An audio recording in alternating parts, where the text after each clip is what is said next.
an ka foli ni tanu ni mɛn an lamɛnbagaw bɛɛ lajɛlen ni Mali kura kɛnɛ sigilen ye bi alamisadonya in na janvier kalo tile 18 san 2024 na an ka kunnafoni kumabaw olu bɛna tali kɛ ninnu kan an b'a daminɛ ni farafina kunbɛn ntolantanba kɛnɛ ni min sigilen don Abijankaw fɛ yen nɔ Côte d'Ivoirekaw fɛ yen nɔ Côte d'Ivoire jamana kɔnɔna la awa an bɛna o kunnafoni kuraw ninnu laban minnu bɔra sɔrɔlen b'o la an b'olu lamɛn fɔlɔ an ka lasilikɛlaw fɛ ka bɔ Abijan minnu talen bɛ VOA Bambara tɔgɔla la n'an tilal'o la a jirala k'a fɔ ko fɛn min ye Mali armée ye u bɛna u ka san 63nan o ɲɛnamayali kan ka kɛ ɲina awa ko fanga tigilamɔgɔw ye a latigɛ k'a fɔ k'u bɛ ɲɛnajɛba kɛ a la. Tchad fanga garadabagaw ye a jira k'a fɔ ko u ka furakɛfan ɲɛmɔgɔ Mahamat Idris Déby tɛ se ka kɛ cɛbɔ ye k'a k'i senbɔ cɛbɔya la o kunnafoniw b'an bolo an bɛna olu fɛnɛ tɛntɛn aw ye ka fara o kan a jirala fɛnɛ k'a fɔ ko fɛn min ye Karim Wade ye Senegalikaw fɛ yen nɔ n'ale ye président Wade denkɛ ye fɛnɛ kan bɔlen bɛ cɛbɔya nɔfɛ awa ko nka ko sababu dɔw donnen bɛ a la fɛn minnu kɛlen b'a a la sababu ye an bɛna olu fɛnɛ kunkanko olu ɲɛfɔ aw ɲɛna sisan jɛmukan kɔnɔna la ninnu de bɛna fara an ka lasilikɛlaw ka kunnafoni tɔmɔlenw kan Mali ani duniya fan tɔw fɛ ka tɛntɛn aw ye sisan jɛmukan kɔnɔna la an ka ɲanzan lamɛn ka segin ka na kɔfɛ.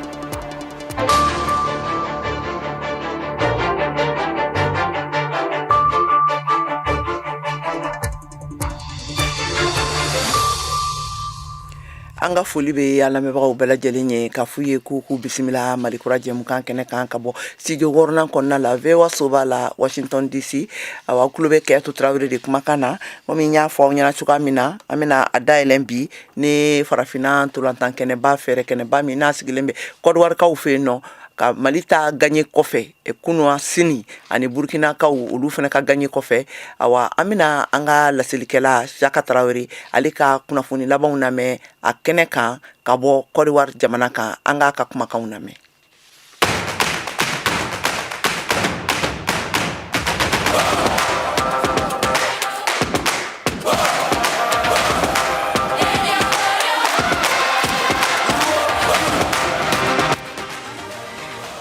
An bɛ Côte d'Ivoire farafina ɲɔgɔn kunbɛ ba sɛnɛntɔlɔntan kɛnɛ kan kabini sibiri tɛmɛnen janvier kalo tile 17 san 2024 Coupe d'Afrique des Nations kodo tile fɔlɔ ɲɔgɔndan kuncɛra kunu araba janvier kalo tile 17 san 2024 jamana 24 minnu bɛ kɛnɛ kan o bɛɛ ye ɲɔgɔndan kelen tan bakuruba la a bɛ kelen-kelenna y'i ka fanga ani ka gɛlɛyaw dɔn jaabiw filɛ Côte d'Ivoire Guinée-Bissau Côte d'Ivoire celu 2 Guinée-Bissau kanankolo Nigeria Guinée équatoriale filani bin sima sesila celu kelen fan fila bɛ fɛ Egypte Mozambique sima sesila filani bin celu 2 fan fila bɛ fɛ Ghana bina Cap Vert ɲɛkɔrɔ Ghana celu 1 Cap Vert celu 2 Sénégal ye se sɔrɔ Gambie kan Sénégal celu 3 Gambie kanankolo Cameroun Guinée filani bin sima sesila celu kelen fan fila bɛ fɛ Algérie Angola filani bin sima sesila celu kelen fan fila bɛ fɛ Burkina Faso ye se sɔrɔ Mauritanie kan Burkina Faso celu 1 Mauritanie kanankolo Tunisie bina Namibie ɲɛkɔrɔ Tunisie kanankolo Namibie celu 1 Mali ye se sɔrɔ Afrique du Sud kan Mali celu 2 Afrique du Sud kanankolo Maroc ye se sɔrɔ Tanzanie kan Maroc celu 3 Tanzanie kanankolo RD Congo Zambie filani bin sima sesila celu kelen fan fila bɛ fɛ an bɛ waati min ko sisan tile filanan ɲɔgɔndanw daminɛna Côte d'Ivoire jatigi ni Nigeria ka ɲɔgɔndan de bɛ senna a daminɛna kabini nɛgɛ 17 waati Abijankaw fɛ yen halisa kanko la kunnafoniya na sira wɛrɛ fɛ Mali farikolo ɲɛnajɛ kunnafonidilaw bɛ kɛnɛ kan Côte d'Ivoire yanni ɲɔgɔndan ka daminɛ Mali farikolo ɲɛnajɛ ani sifinw ka ministreso tɔgɔ la Aliou Boubou Diallo ani Mali sɛnɛntɔlɔntan fédération ɲɛma dankan fɔlɔ Musa Sylvain Jakite u ye kumaɲɔgɔnya kɛ ni farikolo ɲɛnajɛ kunnafonidilaw ye kunnafonidilaw dagayɔrɔ la Korogo bilasiraliw kɛra ka da kan wali jamana don Musa Sylvain Jakite Mali sɛnɛntɔlɔntan fédération ɲɛma dankan fɔlɔ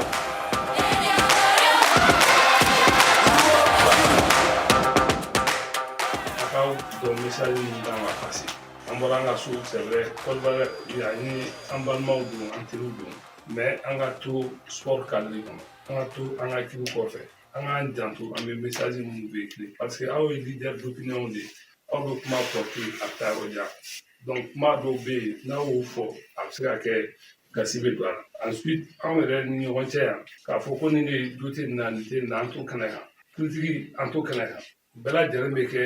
n'an bɛna bilan kɛ don min na an bɛɛ b'an ŋɛniɲɛ de kɛ kelen yan ka tugu an ka ekipu kɔ an bɛɛ lajɛlen de b'a la an nana mission de la jamana tɔgɔ la an b'a ɲini ala ka se ka an ɲuman sigi ala ka se ka kɛ sababu ye cette fois-ci que ça soit la bonne ala k'an funu kun ɲɔgɔn na vraiment mɔgɔ si kana dimi ɲɔgɔn kɔrɔ.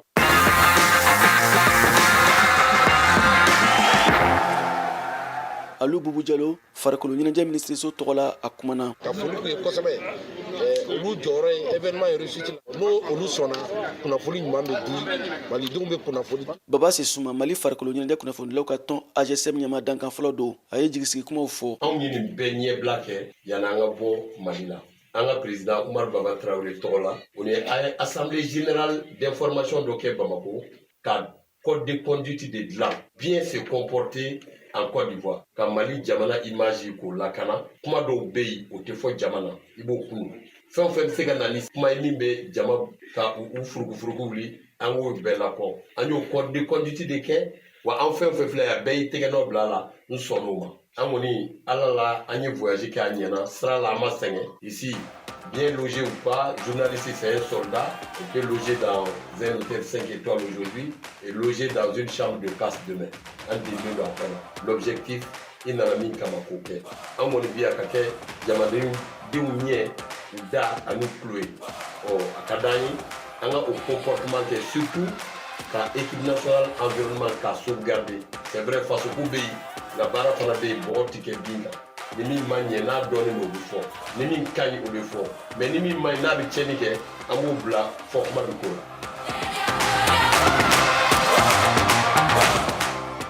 Ka kuncɛ Mali forobatɔn Aigliw simatasɛgɛw ko don u bɛ sɛgɛnnafiɲɛbɔ la ka sinikɛnɛ sibiri ɲɔgɔndan ma kɔnɔ u ni Tunisie bɛna ɲɔgɔn sɔrɔ Korogo stade Amadou Gon Coulibaly la ni nɛgɛ ɲɛ 20 gosira Mali heure la a ɲɔgɔndan bɛ daminɛ VOA Bamara tɔgɔ la Korogo CAN kɛnɛ kan Côte d'Ivoire Siaka Traoré kala seli don an lamɛnnen don VOA baraɲɔgɔn radio so Albayani kan Côte d'Ivoire a ka mɛn kunnafoniya kɛrɛnkɛrɛn wɛrɛ kɛnɛ kan CAN kɛnɛ kan Côte d'Ivoire.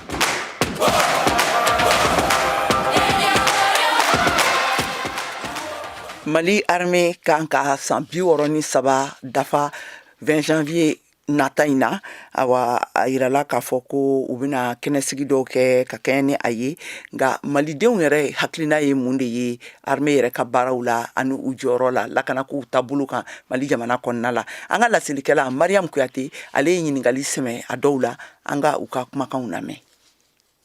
Mali Euromasiri tabaw ka san 63 o bɛna dafa ni janvier kalo o tile 20 na o ɲɛnamayali seli labɛnw o bɛ senna ka ban génie militaire la Bamako. Maliden dɔw ka fɔ la ko danfaraba de bɛ kunu Mali Euromasiri tabaw ani bitaw ka barakɛtaw yɛrɛ cɛ. Baba Kone kɛnyɛrɛ ye barakɛla don. Ayiwa ne hakilina kunu armée ni armée kelen tɛ parce que sisan yɔrɔ ɲuman na ne armée ka image tiɲɛna kunu. Bi kɛwalew bɛ ka kɛ fɛnw bɛ ka kɛ mun bɛ ka armée ka image lasegin a ma mun ye ka armée bɛ ka yɛrɛma hɔrɔnya ta sɔrɔ parce que fɔlɔ armée kun tɛ décision ta u yɛrɛ ma ka sɔrɔ ma ɲininkali kɛ fan dɔw fɛ o tɛ hiérarchie yɛrɛ dɔrɔn ye dɛ ɲininkali tun bɛ kɛ fan wɛrɛw fɛ maintenant sisan kɔni hiérarchie mana ordre mun di ayiwa ko bɛ ka k'o taabolo la bon ne yɛrɛ bolo jamana o jamana i ka armée n'a y'a sɔrɔ a ka autonomie b'a yɛrɛ bolo a bɛ fɔ de ma k'o ye armée libre indépendant ye donc o fati o bɛ se ka kɛ. Dɔw fɛnɛ ka yeta la ko bi Mali Euromasiri tabaw bɛ ka baara kɛ ni dusu ye kosɛbɛ. Tatu Touré radio barakɛla don. Bi ta in galabu kɛnɛya b'u fan fɛ o c'est-à-dire o dusu laminen don waati dɔw tɛmɛra kunu n'an kun tora o bolo kan an caman kun bɛna taa an sigiyɔrɔ la dɛ mais bi na ne bɛ bi armée ne b'u fo ko waleɲuman dɔn kunu ma fɔ kunu baara ma kɛ dɛ ayiwa ala ka 20 janvier caman yira na. Ismaël Sako n'ale ye politiki ma ye a ka fɔla ko kunu armée min yɛrɛ ye Mali ka indépendance d'a ma kabini 1960 ko o armée tun ye cɛfarinw ye ko nka démocratie tile ye gɛlɛyaba de don u ka baara taabolow la. Kɛlɛkɛminɛnw ɲɛnaman tun t'u bolo u caman y'u sen don politiki la min kɛra sababu ye u ɲinɛna u nakun kɔ. Ala nana kɛ ni san 10 laban in kɔnɔ jamana ɲɛmaa minnu tun b'an kunna olu ye Mali wagande o Mali nafolo cɛ ka taa kɛlɛkɛminɛnw caman san. An bɛ se ka min fɔ transition ɲɛmaa minnu nana u ye baara ɲuman kelen min kɛ o ye k'an ka armée k'u équiper ka minɛn caman san ka fara u ye min sɔrɔ u ɲɛ. Ibrahim Cheikh Diawara kunu armée du Mali i b'a ye k'a fɔ sous régime de Feu Ibrim Bokar Keïta ale tun ye loi dɔ sigi c'est-à-dire à chaque 5 ans 1235 milliards o bɛ don an ka wolomafiniw ka ko kun kan fɛn fɛn bɛ tali kɛ an ka armée ka équipement kan o bɛɛ b'o o nafolo in kɔnɔna na i bɛ kɛ y'a dabɔ laɲini min kama a kun tɛ ka taa o sira fɛ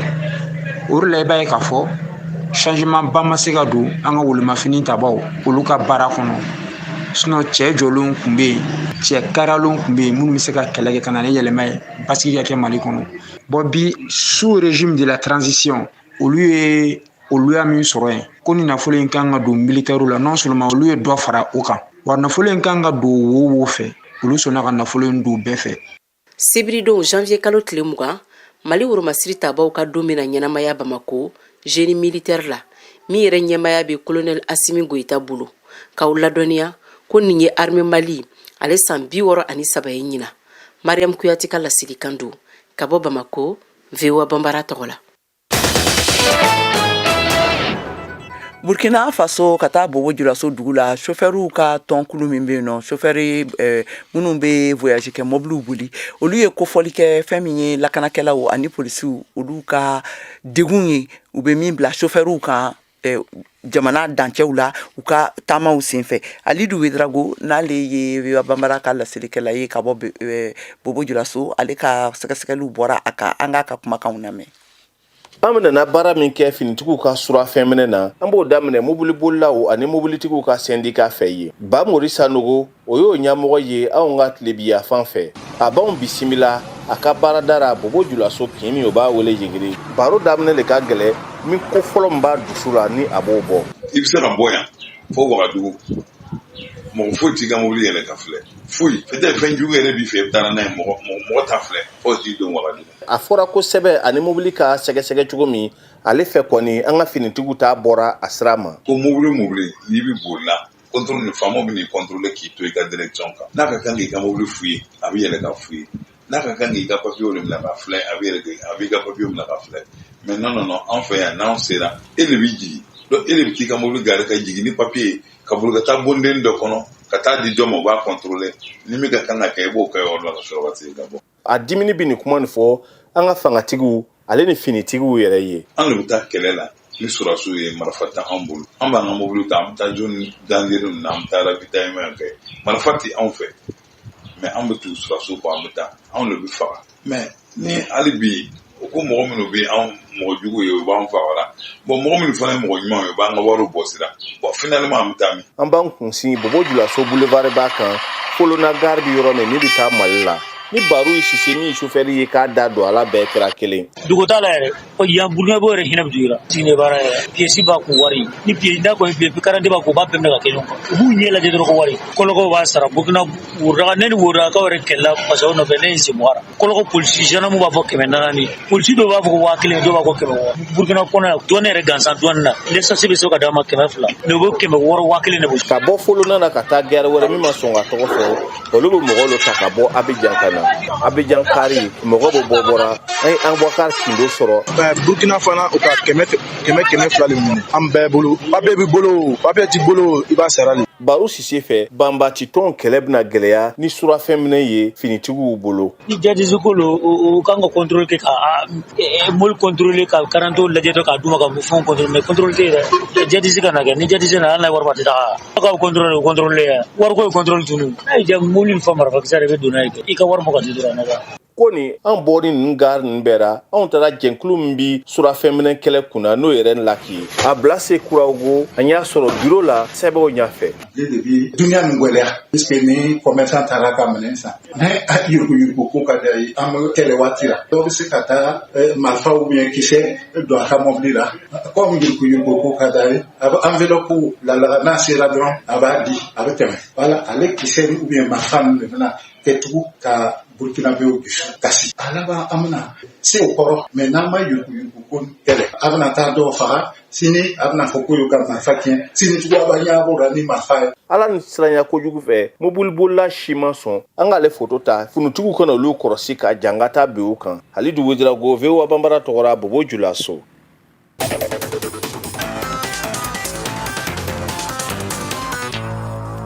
ka kɛɲɛ ni duniya lamini kunnafoniw ye da laginɛkaw fɛ yen nɔ a yirala k'a fɔ ko bi alamisa in na ko fɛn min ye gendarmew ye olu taara ka jiginiba kɛ kunnafoni sɛnsɛlaw ka soba kan awa Konakiri dugu ka taa u ka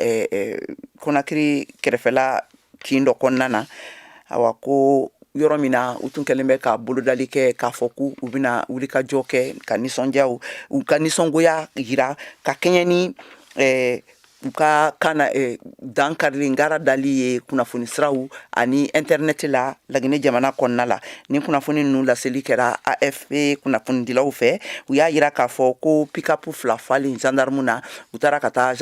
kunnafoni dila ninnu sɔrɔ u ka soba kɔnɔna la ne ka pick-up gun u ka da la k'a fɔ ko mɔgɔ si tɛ bɔ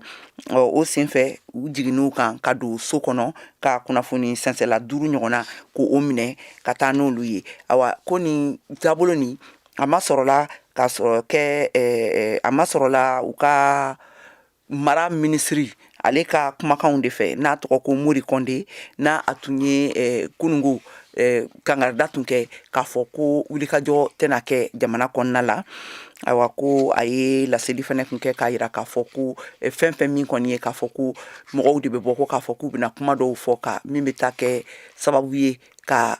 ngara da fanga la walima ka fanga bila problème façon dɔw kɔnɔna na awa k'olu kɔni kana bɔlen don ko ka dansigi kɛ u taabolo ninnu na nin kunnafoni ninnu bɛɛ lasera AFP kunnafoni dilaw fɛ Somali ani Ethiopikaw fɛ yen nɔ gouvernement Somali mɔgɔw ka gouvernement ye alamisadon na bana ni Ethiopie cɛla mɔgɔw ka kuma sigi bɛɛ lajɛlen ma kuma ɲɔgɔnya bɛɛ lajɛlen ma fo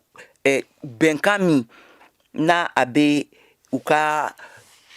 mara yɔrɔ dɔ mɔgɔw olu ni Ethiopie fangatigila mɔgɔw ni ɲɔgɔn cɛla la ko fo u ka dansigi kɛ Ethiopie ka mɔgɔw ka dansigi kɛ o la ko sabila ko o mankan tɛ ka kɛ ko a ma kɛ ni sariya ka hakɛ ye a yirala k'a fɔ ko ni mankan ninnu minnu wulilen bɛ ni farafina kɔrɔyan fanfɛla ninnu na n'a kɛlen bɛ sababu ye ka danfara bila Addis Abeba ani Somali jamana ni ɲɔgɔn cɛla la a ye kɛra ka da janvier kalo tile fɔlɔ tɛmɛnen ninnu kan n'o u ye taara ka taa bɛnkan dɔ bolonɔbila kɛ bɛnkan dɔ la san 50 ɲɔgɔnna min kan ka lawaleya a yɔrɔ kɔnɔna na a yɔrɔ bɛ taa ni ka kilo 20 ɲɔgɔnna tigɛ ka a di Ethiopie jamana ma Somali jamana ka bakun kɔgɔjida yɔrɔ ninnu kan yaasa u ka se ka baara kɛ ni a yɔrɔ ye yɔrɔ min n'a tɔgɔ ko Golf d'Aden ayiwa fɛn min ye Bamanci ninnu olu ka mɔgɔw ye olu y'a yira k'a fɔ ko ayiwa ko ni yɔrɔ dilen Ethiopie ma a bɛna kɛ sababu ye ka Ethiopie kɛ fangaba don Ethiopie ka sɔrɔ nasiraw ani u ka taabolow la olu ka jamanaw kan Yemen jamanakuntigi dankan ale a yira k'a fɔ bi alamisa in na k'a fɔ ko u mago bɛ dɛmɛba la ka bɔ dunanw fɛ yen nɔ yaasa u bɛ se ka jalasisi kɛ ou bien ka se ka wulikajɔ kɛ ka yɛrɛlafasali kɛ ka Ameriki bɛ kan ka ani Angleterre olu faralen bɛ ɲɔgɔn kan u bɛ kan ka bingani min kɛ ka da rebelle Bamanci Hutuw kan ko o kunbɛn ayiwa ni jamanakuntigi dankan ni n'a a sigilen bɛ Aden ka taa Yemen bayan fanfɛla bolo fɛ ye nin laseli ninnu kɛ AFP kunnafoni dilaw ye ayiwa k'u ye u ka dansigi kɛ fɛn min ye l'Amérique ani a jɛɲɔgɔnw olu b'a la kan ka sanfɛ gosili minnu ni fɛn minnu kɛ ka na u fan fɛ ayiwa k'u bɛ kan ka sababu bɛɛ kɛ yaasa a koɲa dan bɛ se ka sigi a la cogoya min na Mer Rouge kɔnɔna na.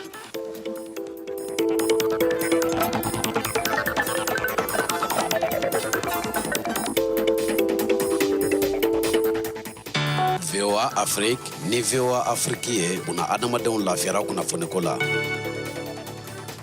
k'a fɔ an lamɛnbagaw ɲɛna halisa u bɛ Malikura jɛmukan de kan ka lamɛn ka bɔ VOA soba kɔnɔna la studio 6nan aw tulo bɛ Kɛyatu Tarawele de kumakan na awa ni mɔgɔ min bɛ fɛ ka sɔgɔ an ka jɛmukan in na sisan an bɛ sɔrɔ fiɲɛ turutala 102 ka Bamakɔkaw fɛ yen nɔ Abidjan an bɛ sɔrɔ fiɲɛ turutala 99 kan awa radio Albayan o fana bɛ an ka émission la jɛmukan ninnu latɛmɛ Côte d'Ivoire dugukolo kan awa ni minnu fana bɛ fɛ ka sɔgɔ an na sisan sanfɛ bɔlɔlɔsiraw fɛ a bɛ se k'an sɔrɔ an ka sanfɛ bɔlɔlɔsiraba n'o ye www.voabambara.com walima an b'an ka page kan ni waati in na directement na Facebook,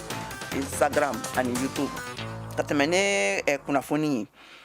a yirala k'a fɔ ko Tchadkaw fɛ yen nɔ u ka fanga garadabakɛkulu olu ye kannabɔli kɛ bi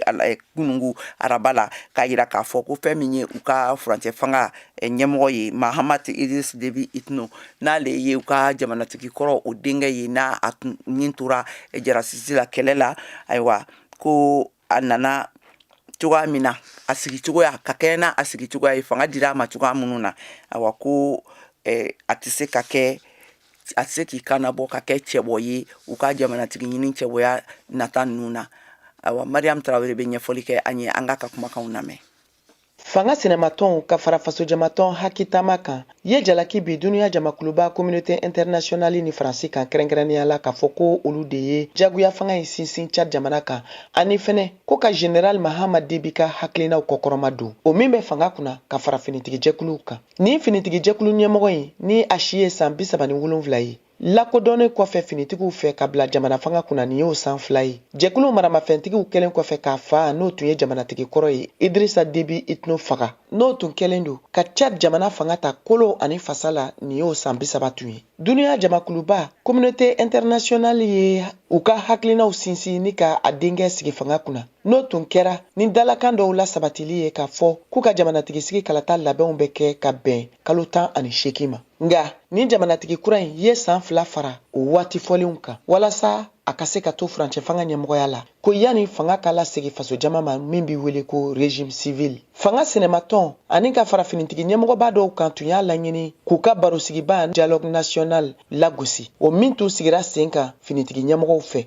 Mahamat Déby a lakodɔnnen kɔfɛ k'a bɛ se ka kanbɔ ka kɛ u ka jamanatigi sigi kalata cɛbɔ ye bɛrɛbɛrɛli tɔn min bɛ wele ko mouvement patriotique du salut MPS ni o ɲɛmɔgɔya tun bɛ a wolofa bolo de ye a sugandi janvier kalo tile 13 ka kɛ u ka jamanatigi sigi kalata cɛbɔ ye ko min kala ka yan ka ta ɲinan san laban waati kunnafoni dɔ min bolonabilala bataki dɔ kɔnɔ kunu araba AFP ka kunnafoni diso kan waki tama ye a sɛbɛntiya k'a fɔ ko général Déby sera ka a ka jamanadenya hakɛw dafa k'o de kama a banna nin sugandili ma ni jɛkulu kofɔlen ye jalaki bi faransi jamana kan o min ye Tchad jamana marabaga kɔrɔ ye k'u b'a fɛ k'u sen don baara ɲɔgɔnya taabolo dɔw la ni faransi yɛrɛ jamana ka hakilina yetaw ye Sahel jamanaw kɔnɔ o kama fanga sɛnɛmatɔnw ka fara ɲɔgɔn kan tɔn n'a bɛ wele ko plateforme d'opposition tchadienne GECAP o ɲɛmɔgɔ n'o ye Max Kamko ye ye wele bila a ka ɲiningali dɔ senfɛ AFP ka kunnafoni diso kan ko jamanadenw ka ka wulikajɔ murutili kɛ ka kɛɲɛ ni hakilina kura sigili ye sen kan n'o ye u ka sariya sunba kura ye k'o ka ban o ma. Aw de bɛ kunnafoni mɔlen sɛnsɛnnin di anw ma bamanankan na VOA Afrique filɛ nin ye 102 fiɲɛ sira kan Bamako Mali la. Sierra Leone kaw fɛ yen nɔ a yirala k'a fɔ ko u ka fanga ɲɛmɔgɔw olu ye yamaruya di u ka jamanatigi kɔrɔ Ernest Bai Koroma ma a ka taa yɛrɛ furakɛli la jamana kɔ kan hakaja a kun minɛlen don ka kɛɲɛ ni fanga dafiri sɔmi kɛlen bɛ a la ni fanga dafiri kɛ waleya dɔw ye nin laseli ninnu kɛra a ka surunadonnikɛla fɛ bi kunungo araba la Mohamed Touré bɛ détail di an ma an k'a lamɛn. Monsieur Koroma n'o ye farafina tilebiyanfan jamana ɲɛminɛ kabini san 2007 fo san 2018 jalaki binna kan nin kalo nin daminɛ na janfako ni kojugu wɛrɛw la fangatigiw y'o wele ko fanga tiɲɛni ɲinini novembre kalo tile 26 la Sierra Leone jamana kiiritigɛsoba y'a jira ko Koroma bena bila ka bɔ kaso la ka taa Nigeria furakɛli la min ma ɲɛfɔ a ka lafasalibaga Joseph Frégéral Camara y'o fɔ a tun kan ka na arabadon walasa ka o ko nin lajɛ o ko nin bilala sen kan fo mars kalo o tile 6nan na tiɲɛna monsieur Koroma be so kɔnɔ kabini décembre kalo o tile 9 nga kiiritigɛso fana y'a latigɛ ko a be se ka bɔ a sigiyɔrɔ la ka taa dɔgɔtɔrɔsow la novembre kalo o tile 26nan na binganikɛlaw ye marifatigiw ka kɛlɛkɛminɛw marayɔrɔ dɔ kɛlɛbolo 2 kasobon 2 ani polisi so 2 minɛ ka ɲɔgɔn kɛlɛ ni lakanabagaw ye mɔgɔ 21 fagara kasoden 100 caman caman bolila ka sɔrɔ famaw ka se ka fanga sɔrɔ kokura u ko min kɛra kɛlɛcɛw ka fanga tiɲɛni ɲinini kɔfɛ mɔgɔ 80 kɔ minɛna o kɛlɛw sen fɛ u fanba ye sɔrasiw ye.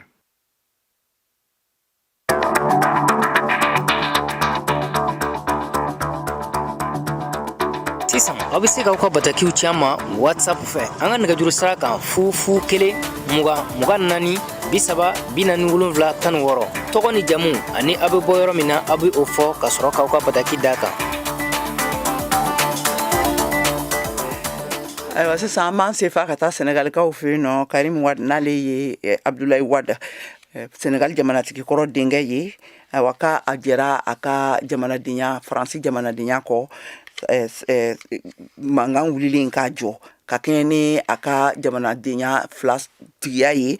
ayiwa ko min tun bɛ se ka kɛ dansigi kɛ a ka cɛbɔya la février kalo nata jamanakuntigi ɲini kalataw la Modibo Dambele bɛ ɲɛfɔli kɛ an ye a kan an ka kumakanw lamɛn.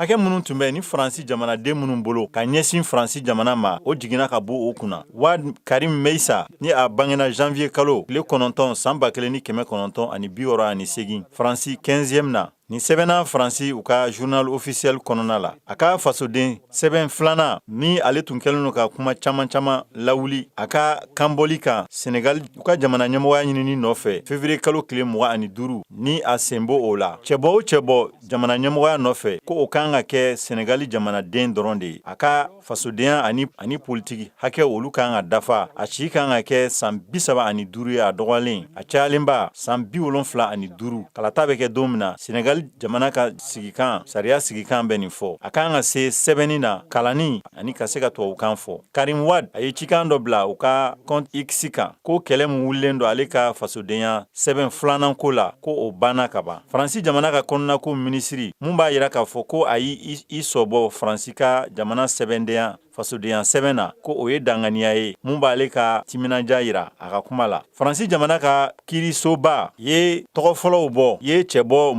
21 tɔgɔ fɔlɔw bɔ mun na Wad ale tɔgɔ b'a la. Nka ni sɛbɛn fura in dɔw y'a yira k'a fɔ taratadenw ko u ma sɔn a ma. Senegal jamana ka kubedaso a ye dɔgɔkun tɛmɛnen mɔgɔ cɛbɔ 21 tɔgɔ bɔ mun na Wad tɔgɔ b'a la. Nka o tɔgɔ in dɔw y'a yira k'a fɔ taratadenw k'u ma jɛn n'a ye. Jamana ka kubedaso kan ka jateminɛli kɛ o hakilila minnu nana. Tɔgɔ laban ale kan ka bɔ yani dɔgɔkun laban cɛ. Minisiri kɔrɔ Thierno Alassane Sall ni ale fana ye cɛbɔya a y'a yira k'a fɔ ko ale wulikajɔ dɔ kɛ Karim Wad a ka cɛbɔya nɔfɛ ka da kan ko a bɛ jamana ka sigikan ko a b'o sɔsɔ. Wad a ye Thierno Alassane jalaki ko a bɛ kan ka kuma lankolon de wuli ten ani ko a bɛ kan ka nin baara kɛ jamana fanga ɲɛmɔgɔ ni o fana ye cɛbɔ ye Amadou Ba ko a bɛ kan ka nin kɛ o de tɔgɔ la. Karim Wad ni san 55 don ni ale wolola Faransi a fa ye Senegalika ye a ba ye Faransi jamanaden ye.